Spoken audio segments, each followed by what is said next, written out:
আসসালামু আলাইকুম ওয়া রাহমাতুল্লাহ।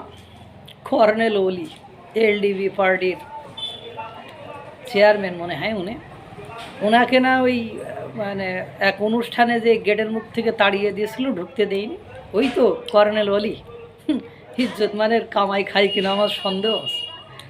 পার্সোনালি তার কোনো পার্সোনালিটি আছে কিনা সেটাও আমার আজ থেকে আমার সেটা যথেষ্ট ডাউট আছে বিষয়টা নিয়ে।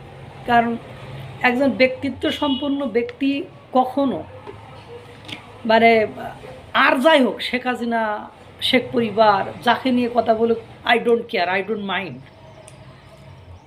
আমি কখনো আর্গু দিতে আমি আমার ইউটিউব লাইফে আমি কখনো এই বিষয়ে কোনো যুক্তিতর্ক দাঁড় করাইনি, কোনো দিন দাঁড় করাইনি।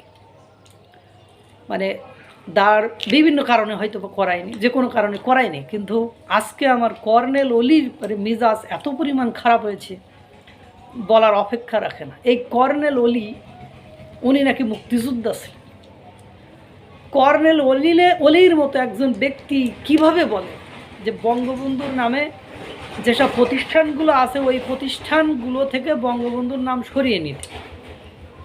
মানে হোয়াট টাইপস অফ পাবলিক, মানে কোন ধরনের মানসিকতার ব্যক্তি হলে মানে এ লোক মুক্তিযোদ্ধা ছিল? আমার বিশ্বাস হয় না, আমার মনে হয় না এ লোক মুক্তিযোদ্ধা করছিল। মানে আই ক্যান্ট বিলিভ ইট যে কর্নেল ওলি মুক্তিযোদ্ধা ছিল, আমি এটা বিশ্বাস করি না। মানে এর কোনো পার্সোনালিটিস আমি বিশ্বাস করি না। এবং সে বলতেছে যে এখনও কেন টাকায় বঙ্গবন্ধুর ছবি থাকবে। মানুষের মহাত্মা গান্ধীকে হত্যা যারা করেছিল তাদেরই দল এখন ক্ষমতায়, এবং মহাত্মা গান্ধীর বিরুদ্ধে শেখ হাসিনা শেখ মুজিবের চেয়ে বেশি এলিগেশন ছিল। আর তার সব জায়গায় তার স্মৃতি আছে। মেজর জিয়াউর রহমান, শহীদ জিয়াউর রহমানের চেয়ে তো কর্নেল ওলি বেশি পাওয়ারফুল ছিল না। শহীদ জিয়াউর রহমান তো কর্নেল ওলির চেয়ে শেখ মুজিব সম্পর্কে আরও বেশি জানত। কিন্তু কেন তাহলে শহীদ জিয়াউর রহমান মানে বঙ্গবন্ধু মারা যাওয়ার পরে মুস্তাকদের ক্ষমতাচ্যুতির পরে আসলো এবং এসে সেই বঙ্গবন্ধুর ছবিটাকে কেন প্রত্যেকটা অফিস আদালতে রাখতে বলল? মানে এটা মানে কর্নেল ওলি নিতান্ত যদি মানে ব্যক্তিত্ব সম্পন্ন ব্যক্তি হতো তাহলে আমার এরকম মনে হতো না যে উনি একমাত্র কি মুক্তিযোদ্ধা দেশের যে হলো শেখ মুজিব সম্পর্কে উল্টোপাল্টা বলে। আরও তো কাদের সিদ্দিকী আছে, পান্না আছে, বা জেরাই খান পান্না আছে, আরও যেসব মুক্তিযোদ্ধারা এখনও বাংলাদেশে স্টিল নাও, ফজলুর রহমান আছে, ফজলুল হক ব্যারিস্টার অ্যাডভোকেট ফজলুর রহমান আছে, তারাও তো মুক্তিযোদ্ধা। ইভেন আমি মানে ওই কর্নেল রশিদ যে বঙ্গবন্ধুর খুনের সময় যে ছিল, সে কর্নেল রশিদের আমি সাক্ষাৎকার দেখেছি। জিল্লুর রহমান, সাংবাদিক জিল্লুর রহমান সাক্ষাৎকারটা নিয়েছিল। তিনি বলছেন যে এখনও আমাকে যদি কেউ বলে বাংলাদেশের জাতির জনককে বঙ্গবন্ধু শেখ মুজিবুর রহমান, আমি এটা স্বীকার করতে কুণ্ঠাবোধ করবো না, আমি দ্বিধাবোধ করবো না এবং এটা স্বীকার করব।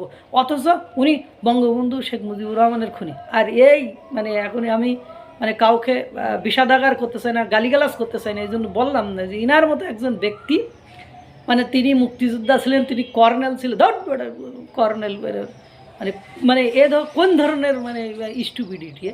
মানে বাঙালি জাতির মানে করেন ব্যক্তিত্ব বলি কিছু নেই, মানুষের ব্যক্তিত্ব। আমার মিজাজ কিছু খারাপ হয়। আল্লাহ তাআলা সকলকে ভালো রাখুক, সুস্থ রাখুক। আর এই ধরনের ব্যক্তি থেকে, এই ধরনের মানে ব্যক্তি যারা ইতিহাস বিকৃতি যায় বা যারা তাদের উস্তাদের মানে কর্মকাণ্ডকে স্বীকার করতে চায় না, যারা শেখ মুজিবের কর্মকাণ্ডকে স্বীকার, আরে ভাই ক্ষমতা গ্রহণের পরে মানুষ করে এই যে ছোটো পোলাপান সেদিন আসলো না ক্ষমতায়, তাদের সবার বিরুদ্ধে এলিগেশন আছে। টাকা মেরি খাওয়া, চাঁদাবাজি করার, মানে নিয়োগ বাণিজ্য করার, সবার বিরুদ্ধে এলিগেশন, অভিযোগ ইতিমধ্যে 7 মাস। আর এরা দীর্ঘদিন ক্ষমতায়। আর যুদ্ধ পরবর্তী দেশে কি হয় না হয়, এই ডক্টর মোহাম্মদ ইউনূস ক্ষমতা আসার পরে কতগুলো বিচার বহির্ভূত মব জাস্টিসের নামে মব ভায়োলেন্স করে কত রকম অপরাধ হলো, হয় না এগুলো? তাই বলি মানে বঙ্গবন্ধু শেখ মুজিবুর রহমানের টাকায় মানে এখনও ছবি আছে কেন, তার নামের প্রতিষ্ঠানগুলো সব পাল্টাতে হবে? Stupidity, what kind of stupidity it is.